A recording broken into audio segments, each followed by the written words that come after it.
किसको राखी बांधी जाती है? रक्षा करने वाले को।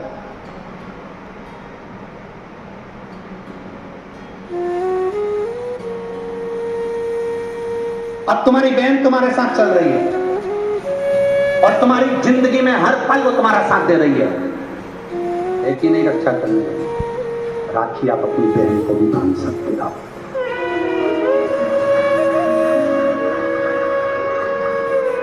दो बेटियां आपस में बात कर रही थी, मेरा भाई नहीं है गुरुजी, मैं क्या मेरे बुआ के लड़के को राखी बांधने जाऊं, मैं क्या मेरे मामा के बच्चे को राखी बांधने जाऊं, मैं क्या उसको राखी बंधवाने वाले के मन में, क्योंकि उसके मन में आ रहा 500 रुपए देना पड़ेगा, उसकी मम्मी के मन में आ रहा कपड़े दिलवाना पड़ेंगे, पर तुम्हारे भीतर ऐसा भ्रम उत्पन्न कर दिया कि राखी के लिए लड़का होना जरूरी है, भाई होना जरूरी है। शिव महापुराण कथा कहती जो तुम्हारी रक्षा करे राखी उसके हाथ में होना चाहिए। तुम्हारी बहन जरूरी नहीं कि भाई होगा तो राखी बंधेगी, तुम्हारी बहन तुम्हारी रक्षा कर रही है, राखी बांधती है। रक्षा करने वाला पिता भी होता है, बेटी अपने बाप के हाथ में भी राखी बांध सकती है, वो रक्षा करता है। भाई रक्षा करने वाला है, भाई के हाथ में राखी बांधी है। और मेरा गणेश, मेरा शिव, मेरा ओघड़दानी, मेरा लड्डू गोपाल, मेरा कृष्णा, मेरा राम, जो भगवान तुम्हारे घर में हैं, राखी उनको भी बांधिए, वो तुम्हारी रक्षा करते हैं। राखी गुरु को भी बांधी जाती है, क्योंकि गुरु रक्षा करने वाला होता है, मार्ग प्रशस्त करने वाला होता है।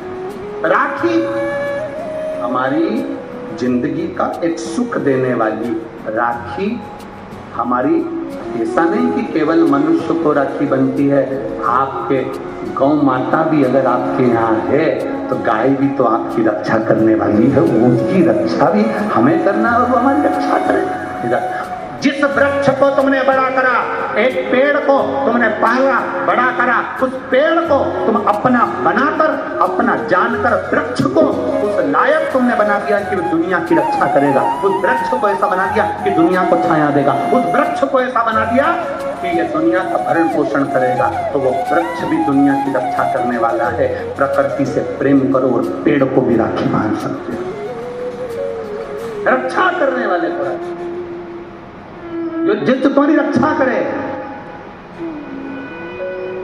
एक माँ अपनी बेटी की, अपने बच्चों की रक्षा करती है। ये जरूरी नहीं कि तुम हमारा भाई नहीं है, अब हम किसको राखी बांधे, हम किसको भाई बनाएं, हम किसको भाई बनाएं, हम किसको भाई बनाएं। जी जी, ये भाई बनाने के चक्कर में धोखे में मत आ जाना, कहीं एड़े गेड़े नट्ठू खेड़े के राखी मत बांधिया ना, नहीं तो मालूम पड़े वो एक राखी तो बनवाएगा और मालूम पड़े पूरी जिंदगी तेरी बर्बाद कर दे। इसलिए जो घर में है, बहन है, कुटुंब है, परिवार है, उसमें राखी बांधो। और बहुत भ्रम फैला रहे लोग नाटकों के माध्यम से, बहुत भ्रम फैला रहे। इतना सुंदर व्याख्यान, तो राखी कब बांधे? तो मूल प्रसंग तो छूट ही गया। कब बांधे? अब तुम बोलो। मेरा निवेदन केवल इतना है,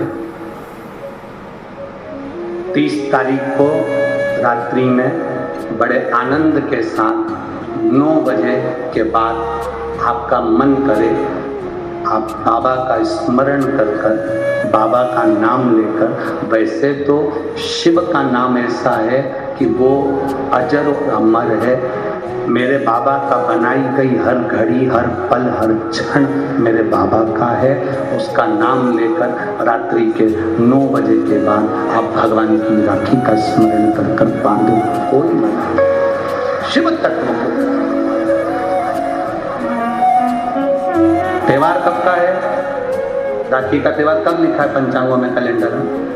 30 तारीख लिखा है ना, 30 तारीख का। तो मनाना, दिल से मना, आनंद के साथ। अब किसी ने पूछा कि गुरुजी राखी बांधने का तो ठीक है, आपने मुहूर्त बता दिया, मम्मी गुलाब जामुन बनाई, वो कब खाए? तो निवेदन है कि जब तुम्हारी मर्जी पड़े दिन भर राखी में भद्रा है, खाने में भद्रा नहीं है। उनको अच्छे से खा, दपट कोई नहीं खाओ। तुम्हारा दिन भर ऐसा बीतना चाहिए, ऐसा नहीं कि मुंह उतार के बैठे रहो। राखी तो रात को बंधेगी, 9 बजे के बाद बंधेगी, 9 बजे बंधेगी। ऐसा नहीं कि 9 बजे के बाद का इंतजार कर रहे हो। 9 बजे के बाद 9:02 के बाद करोगे, 3 मिनट के बाद करोगे, 5 मिनट ना ना। राखी का त्योहार फीका मत होने देना। राखी भले रात को बंधे, पर दिन भर तुम्हारे चेहरे पर प्रसन्नता होना चाहिए और मिठाई का आनंद होना चाहिए। वाह वाह महाराज जी। दिन भर तुम्हारे चेहरे पर प्रसन्नता हो कि आज अच्छा बंधन है। नहीं तो त्योहार को तुम छोटा कर दो, सुकुड़ दो, ऐसा नहीं। बड़ा हमारा दिन भर त्योहार रक्षाबंधन का, खूब एंजॉय करो, अपने जीवन को आनंदित करो।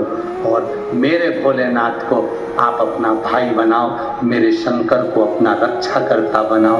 मेरा देव अधिदेव महादेव तुम्हारे से कदम मिलाकर चले, यही भाव रखते हैं। शिव तत्व की प्राप्ति, शंकर करो, भगवान की भक्ति करो, शिव की आराधना।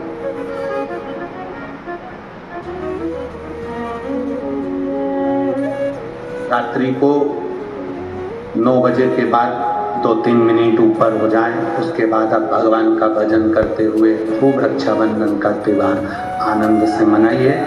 शिव की भक्ति को प्राप्त, जैसे यमुना ने यमराज के हाथ में रक्षा का सूत्र बांधा, अशोक सुंदरी ने गणेश जी के हाथ में, कार्तिकेय के हाथ में रक्षा का सूत्र बांधा, लक्ष्मी जी ने राजा बलि के हाथ में रक्षा का सूत्र बांधा, षष्ठी देवी ने सूर्य देवता के हाथ में रक्षा का सूत्र बांधा। ऐसे सूत्र का आनंद करते हो। भगवान कृष्ण के हाथ में द्रौपदी ने, सुभद्रा ने ऐसे रक्षा के सूत्र एकानंगा ने बांधा, राम जी के हाथ में शांता ने बांधा। ऐसा सूत्र हमारे भीतर, हम भी भगवान की भक्ति का एक सूत्र बांधा। और महाराज उस भक्ति के सूत्र का आनंद पाए।